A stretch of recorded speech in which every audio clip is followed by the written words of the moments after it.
Hallo almal in Witrifuur. Ek wil daarom net vir jou so 'n kort video hier uit die FSA uitstuur om vir jou 'n bietjie terugvoer te gee oor ons afgelope week. Ons het begin hier daar in Atlanta by North Point gemeente en dit was 'n fenominale ervaring geweest. Dit was 'n regtige lewenslange droom van my wat ek gehad het om North Point gemeente in lewende lywe self te kan beleef, en dit was alles die moeite werd. Die kykie wat ek gekry het in hulle gasvryheidsbediening het my asem weggeslaan. En om te sien sommer net ook die eenvoud waarmee hulle eredienste aanpak, het my so gemotiveer dat ons ook in ons eredienste moet aanhou werk en aanhou skaaf aan ons eredienste om dit korter te kry en eenvoudiger te kry. En dit my sommer net geïnspireer om oor ons eredienste net die heeltyd vars te dink, hoe ons dit in mekaar laat vloei en hoe een element oorloop, gemaklik oorloop in mekaar in. North Avenue was vir my net so 'n uiters spesiale gemeente om te kon besoek. Waar North Point gemeente nie aan 'n spesifieke kerkverband behoort nie, is North Avenue gemeente 'n presbyteriaanse gemeente, en waar North Point gemeente 'n relatief jong gemeente is North Avenue gemeente oor 100 jaar oud. So in 'n sekere sin het ek baie meer raakpunte met North Avenue gemeente, en het my soveel moed gegee dat jy binne in 'n gemeente wat aan 'n kerkverband hoort en wat 'n stokou gemeente is oor 100 jaar oud, nog steeds so relevant kan wees. Het my soveel moed gegee om dit te sien, en sommer net vir my gewys dat ons as Witrifuurders ook kan relevant bly. By North Avenue gemeente het ek gesien hoe belangrik vennootskappe is, dat jy vennootskappe smee met ander organisasies in die gemeenskap, om byvoorbeeld vir jou barmhartigheidsbediening. Ek het lekker gedroom by North Avenue gemeente, ook oor ons barmhartigheidsbeen en ons koskasbediening en so aan.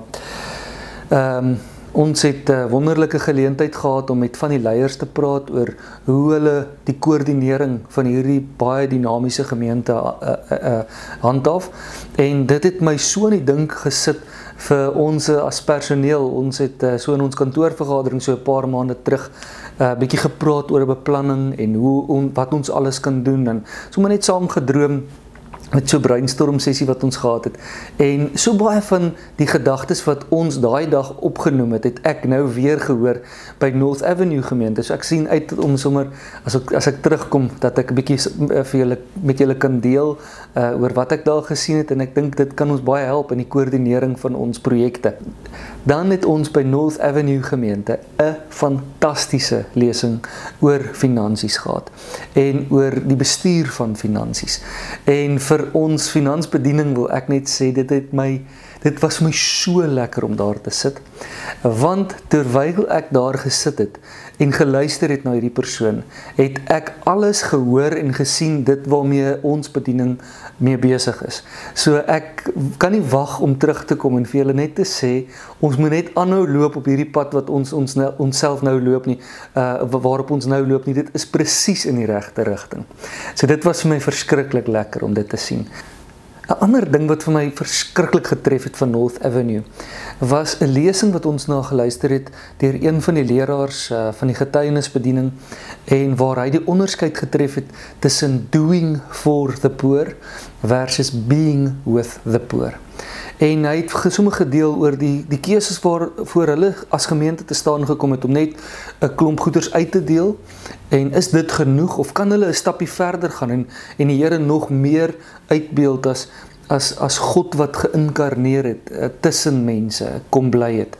En dit my vreeslik aangeraak en my so in die dink laat sit aan ons eie barmhartigheidsbediening, en wat ons kan doen om nie net goed te doen aan armes nie, maar hoe ons kan wees saam met armes, en hoe ons ook in ons gemeente 'n stem kan gee aan armes, aan die mense aan wie ons hulp voorsien.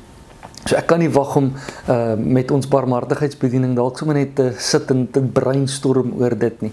Die verskil tussen doing for the poor en being with the poor. en hoe ons uitdrukking gee aan die Here se karakter in dit.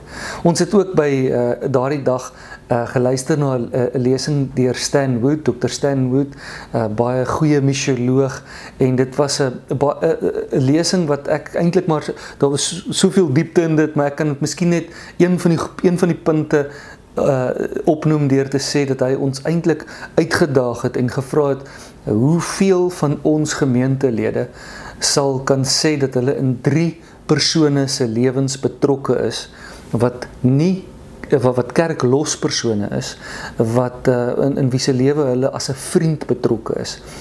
En uit 'n pleidooi gerig aan ons, dat ons lidmate sal oprig en sal uitdaag om vriende te wees vir kerklos lidmate, vir kerklos mense, want daar is geen ander manier waarop ons die wêreld kan bereik nie, en ons omgewing en ons gemeenskap kan bereik vir Jesus nie.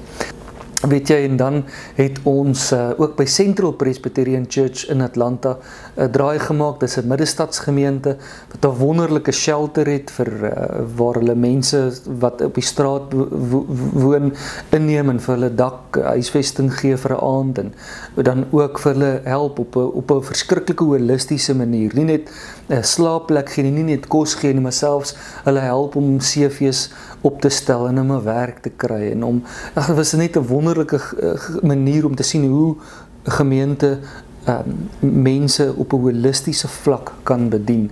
En daar het ek ook wonderlike goed gesien, en miskien soms ook gesien hoe hulle sinvolle projekte op 'n stadium ook gestaak het en gesê het, maar hierdie seisoen is uitgedien, dis tyd vir ietsie nuuts.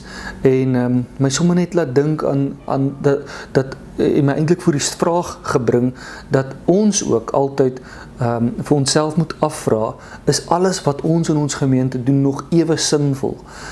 Verder het ons geluister na 'n lesing deur Dr. Steve de Cles-Wolford, ook 'n missioloog, waar hy met ons toe gepraat het oor die kenmerke van 'n holistiese bediening, en daarna het ons geluister na 'n lesing deur Jake Myers wat praat oor prediking, Tom Long se opvolger, en die het met ons gepraat oor hoe prediking in die jare wat kom gaan verander, spesifiek prediking gerig op die randfigure, mense wat nie normaalweg wil kerk toe gaan nie, en eintlik die weerstand wat hierdie mense het in iets soos 'n preek, omdat dit soveel te veel lyk na 'n autoritaire figuur wat van bo af vir jou sê wat om te doen, en hoe prediking gaan moet verander in die toekoms om ook hierdie mense by aanklank te vind. So op die oomblik is dit 'n baie intense toer, baie goeters om oor na te dink, baie inligting om op te neem.